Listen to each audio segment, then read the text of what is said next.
మళ్ళీ మాట్లాడుతుంది. కానీ విజయవాడ ఎంపీ లగడపాటి రాజగోపాల్ గారు ఈ విషయం మీద తన కామెంట్ ఇవ్వడానికి సిద్ధంగా ఉన్నారు. రాజగోపాల్ గారు నమస్కారం. చెప్పండి, మంత్రి మోపిదేవి అరెస్ట్ పై మీ స్పందన ఏమిటి? మోపిదేవి గారి మీద ఇంతవరకు ఎటువంటి అభియోగ పత్రం దాఖలు చేయలేదు. ఆయన నేరమేంటో చెప్పలేదు. అలాగే ఇవన్నీ మీడియా ద్వారా చూస్తున్నాం.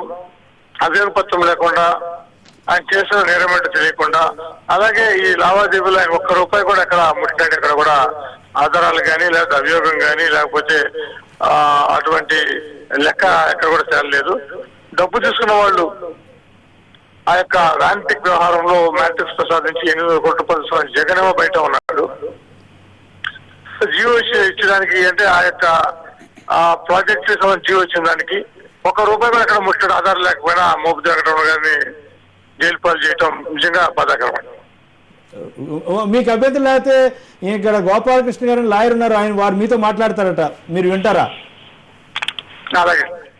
ఇప్పుడు రాజగోపాల్ గారు మీరు అన్నట్లుగా ఆయనను అరెస్ట్ చేయడానికి వీళ్ళ దగ్గర అభియోగ పత్రం లేదు, డాక్యుమెంట్స్ లేవు, ఎలాంటి నేరం చేశాడనేది ఆయనకి చెప్పలేదు అంటున్నారు. కానీ సిఆర్పిసిలో సెక్షన్ 41A ప్రకారంగా ఒక పోలీస్ ఆఫీసర్కి ఒక వ్యక్తి నేరం చేశాడు అనేటువంటి సమాచారం మౌఖికంగా ఉన్నా కూడా అతన్ని ముందు అరెస్ట్ చేసి, వారెంట్ లేకుండా ముందు అరెస్ట్ చేసి, తర్వాత అతని దగ్గర నుంచి అతని ఇంట్రాగేషన్ లోపల అతని దగ్గర నుంచి ఎవిడెన్స్ తీసుకునేటువంటి ప్రొసీజర్ మన కోడ్లో ఉంది. కాబట్టి బహుశా అలాంటి సెక్షన్లో 41Aని వాళ్ళు ఉపయోగించుకొని సిబిఐ వాళ్ళు ఈ రోజున మంత్రి మోపిదేవి గారిని అరెస్ట్ చేశారని చెప్పి నేను అంటున్నాను. నేను అరెస్ట్ చేయటం చట్ట వ్యతిరేకం అంటలేదండి, వాళ్ళకి అధికారం లేదన్న. ఇది బాధాకరం. అభియోగ పత్రం ఏమీ లేదు, ఆయన చేసిన తప్పేంటో మాకు తెలియదు. అంటే ఒక ఉన్నత స్థానంలో ఉన్న వ్యక్తి కనీసం అతను ఇది తప్పు చేశాడు లేదా ఇంత డబ్బులు అతనికి అక్కడ వచ్చింది ముట్టిని అని ఎటువంటి యొక్క ఆధారం కంటే ముందు అభియోగం కూడా లేదన్న. అందుకని రేపు వాళ్ళు దాఖలు చేసే ఎఫ్ఐఆర్ కానీ ఛార్జ్ షీట్ కానీ దాన్ని చూసినాక తదుపరి ఏం చేయాలని మేము నిర్ణయించుకుంటాం. అయితే ఇంకొక ప్రశ్న అండి రాజగోపాల్ గారు, ఇప్పుడు జగన్ అరెస్ట్ అవుతారని మీరు చాలా కాలంగా చెప్తూ వచ్చారు, దానికంటే ముందుగా మీ మంత్రి అరెస్ట్ అయ్యారు. సరే, ఆయన ఆరోపిస్తున్నాడు ఇది ఢిల్లీ ప్లాన్ అనేది అంతా, అది ఓకే. కానీ ఇప్పుడు ముందుగా మంత్రి అరెస్ట్ అవడం వల్ల కాంగ్రెస్ పార్టీ ఆత్మరక్షణలో పడిందనే అభిప్రాయం వస్తే మీరేం సమాధానం చెప్తారు? ఇది ఎలా ఉందండి ఇప్పుడు ఏంటంటే అది అభియోగ పత్రం చూడకుండా అసలు మాకు ఏంటో నేరం తెలియకుండా ఆయన డబ్బు వచ్చాడు అక్కడ ఆధారాలు కానీ లేకపోతే కనీసం దాని మీద ఒక కంప్లైంట్ కూడా లేదు, లేకపోతే వాళ్ళ ఇంతవరకు సిబిఐ వాళ్ళు ఎక్కలేదు.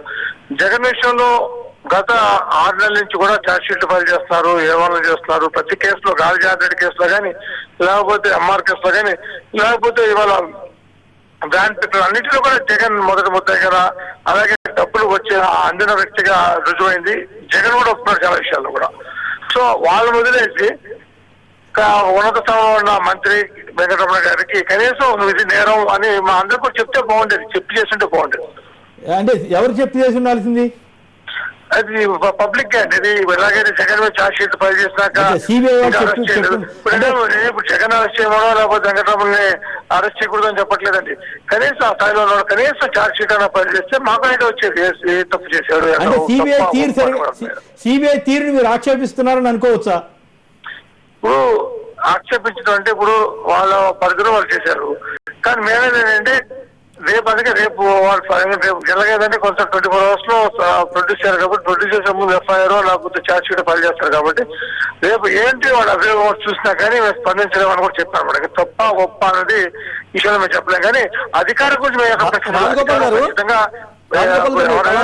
అధికారాలు పోలీసు సంస్థలకు ఉన్నాయి కదా అనేది కోర్టులో తెలుసుకున్నమాట. కానీ ఈ లోపల కనీసం ఒక కంప్లైంట్ అంటే మాకైనా కరెక్టా కాదా అని అదే వాళ్ళ సిబిఐ వాళ్ళ ఉద్దేశం అదే అండి.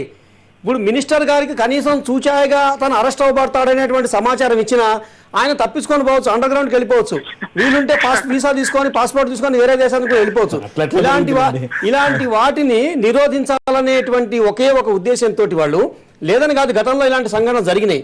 కాబట్టి పోలీసులు ఎటువంటి సమాచారం కూడా తను అరెస్ట్ కాబడతారంటే వాళ్ళ దగ్గర ఇన్ఫర్మేషన్ ఉంటుంది.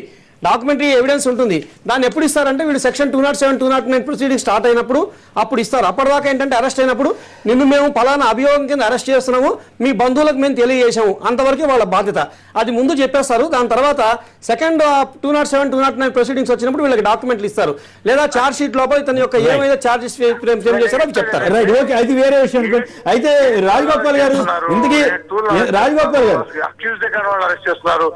ఏ1 బయటే తిరుగుతున్నాడు, ఏ1 నాకు తప్పు లేదని చెప్పి బుకాయిస్తున్నాడు. ఆయన జోలికి వెళ్ళకుండా ఇవాళ వెంకటరమణ మీద ఎటువంటి అక్యూజ్డ్ గా లేదండి. అక్యూజ్డ్ గా ఉన్నవాళ్ళు ఉన్నవాళ్ళు అరెస్ట్ చేయకుండా అక్యూజ్డ్ గా లేనివాడు అరెస్ట్ చేయడం ఏంటని అన్నది ఒక ఆవేదన. కరెక్టే. మీరు ఎంతకాలం జగన్ జైలుకి వెళ్తాడు అన్నారు. సడన్ గా ఇప్పుడు మీ మంత్రి వెళ్ళటం మీద మరి మీరు ఆత్మరక్షణలో పడినట్ల మిగతా మంత్రులకు కూడా ఇదే వెళ్లే పరిస్థితి వస్తుందా? ఇప్పుడు వాళ్ళ అక్యూజ్ గా చేర్చకుండా అభియోగం ఏమి లేకుండా ఆత్మరక్షణ అవుతండి. ఇవాళ అరెస్ట్ చేశారు, ఇంతవరకు మాకు రీజన్ చెప్పలేదు, ఇంతవరకు చేసి నేరం చెప్పలేదు, కానీ ₹1 ఏంటంటే అక్కడ చూపించలేకపోయారు. కానీ 800 కోట్ల రూపాయలు ఒక్క వ్యక్తి దగ్గర తీసుకున్న జగన్ ను నేను మన వెంకటరమణ ఎలాగా మనం కంపేర్ చేస్తామండి? ఉంటుందండి. పెద్దిరెడ్డి గారు రాజగోపాల్ గారితో మాట్లాడతారు. ఇప్పుడు వారణ దాంట్లో అంటే జగన్ కూడా ఎందుకు అరెస్ట్ చేయలేదని మాట్లాడుతా ఉన్నాం. సరే, అరెస్ట్ చూడాల్సిన పరిస్థితి. అదే అంటే ఇప్పుడు వారు ఇప్పుడు అరెస్ట్ అయ్యే వాళ్ళందరూ కూడా నేరస్తులుగా నిర్ధారించబడిన వాళ్ళు కాదు, నేరారోపణలు ఎదుర్కొంటున్న వాళ్ళు అనేది మొదలు ప్రాథమికంగా మనం ఒక అవగాహనకు రావాలి. నేరారోపణలు ఎదుర్కొన్న వాళ్ళు నేరస్తులు అవునా కాదని రుజువు చేసుకోవడానికి కొరకు సాక్ష్యాలు తారుమారు చేసే అవకాశం ఉంటుందనే కోణంలో సిబిఐ వాళ్ళను కస్టడీలో తీసుకుంటుంది, వాళ్ళను జైల్లో పెడుతుంది. కొన్ని రోజులు జైల్లో పెట్టిన వాళ్ళు రాజమర్యాదలు ఉంటాయి. ఇప్పుడు ఇక్కడ చర్చ జరిగినాయి. నిర్ధారణ అయిన తర్వాత కేసులో వాళ్ళు తప్పకుండా ప్రమేయం ఉంది అని నిర్ధారణ అయిన తర్వాత అప్పుడు కన్ఫిస్కేషన్ లో వాళ్ళకు శిక్ష పడే అవకాశం ఉంటుంది. అది ఒక కోణం. అది కాంగ్రెస్ ఆత్మరక్షణ పడిందని ఎట్లా చెబుతారు అంటున్నారు ఆయన. డెఫినెట్ గా రండి, ఆత్మరక్షణ పడకుండా ఎట్లుంటది? ఇప్పుడు కాంగ్రెస్ పార్టీ సరే రాజగోపాల్ ముఖ్యమంత్రి లేరు, వారు అక్కడ ఫైల్ సంతకం పెట్టకపోవచ్చు. ఆ పార్టీలో ఉన్నప్పుడు సహజంగా ఎవరు తప్పు చేసినా కులానికి కింద తరగోడంత అన్నట్టు ఆ పార్టీకి సంబంధించిన ప్రభుత్వమే కదా 2 సార్లు అధికారులు ఉన్నది. రాజశేఖర రెడ్డి గారు దీని మూల పురుషుడు అనేది వాళ్ళ జగబేరు సత్యము. నిన్నదాకా ఆయన పేరు మాట్లాడలేదు, ఇవాళ ఆయన పేరు కూడా మాట్లాడాల్సిన పరిస్థితిలో కంపల్షన్ అయిపోయింది. ఇప్పటిదాకా మాట్లాడుంటే వాళ్ళు అన్నట్టుగా ఇంత సానుభూతి జగన్ వచ్చే అవకాశమే లేకపోయేది. ఏమన్నారంటే వాళ్ళు రాజగోపాల్ గారేమో అట్లా అంటున్నారు. సుప్రీంకోర్టు నుంచి ఏదైతున్నదో 6 మంత్రులను 8 మంది సెక్రటరీలు ఈ వివాదాస్పద జీవోలకు 26 జీవోలకు వీళ్ళు కారకులు అని చెప్పారు. 9 నెలల నుంచి ఏదైతుందో నడుస్తుంది. సుప్రీంకోర్టు వచ్చి కూడా దాదాపు 3 నెలలు అయింది. దాంట్లో ఒక 3 మంత్రులే పిలిచారు, ఒక మంత్రి ఇంటికి పోవడం జరిగింది. ఇంకా 3 మంత్రులు పిలవలేదు. ఈ రోజు జగన్మోహన్ రెడ్డి దాంట్లో తీసుకున్నది అంటున్నారు. ఇలా ఇండియా సిమెంట్ వారు కూడా ఒక ఇండస్ట్రియలిస్ట్, వాళ్ళ తమ్ముడు ఎందుకు పెట్టిండని దాన్ని చర్చకు పోదలుచుకోలేదు. 90 కోట్లు ఇండియా సిమెంట్ లో పెడితే 150 కోట్లు వచ్చి ఇంకా 49% లో ఉంది ఇండియా సిమెంట్ కు. దాని మీద 95 పెడితే 155 వచ్చి వాళ్ళకు వచ్చి ఏదైతుందో ఇంకా 49% షేర్ లో ఉంది. ఫ్రెంచ్ కంపెనీకి ఉంది 800 కోట్ల ఫ్యాక్టరీని ఏదైతుందో 5,600 కోట్లకు ఎస్టిమేట్ చేసి 51% ఉంది. అట్లే మెట్రిక్ ప్రసాద్ కు 240 చిల్లర ఆయన పెట్టుబడి పెడితే 500 చిల్లర వచ్చింది. రైట్. దీన్ని ఏదైతుందో వ్యాపార పరంగా పెట్టిందే, కానీ దీనికి దానికి సంబంధం లేదు. దానికి లాభాలు వచ్చాయి. ఈ రోజు ఏదైతుందో సాక్షి ప్రింట్ లాభానికి వస్తున్నది. సార్ మీరు చెప్పేట్లుందంటే మీ జేబు నుంచి వెళ్ళి 1000 రూపాయలు దొంగతనం చేసి లాటరీ టికెట్ కొట్టి ₹1,00,000 వస్తాయి. అయితే ₹1,00,000 వచ్చినాయి వ్యాపారంగా వచ్చినాయి చెప్తట్లా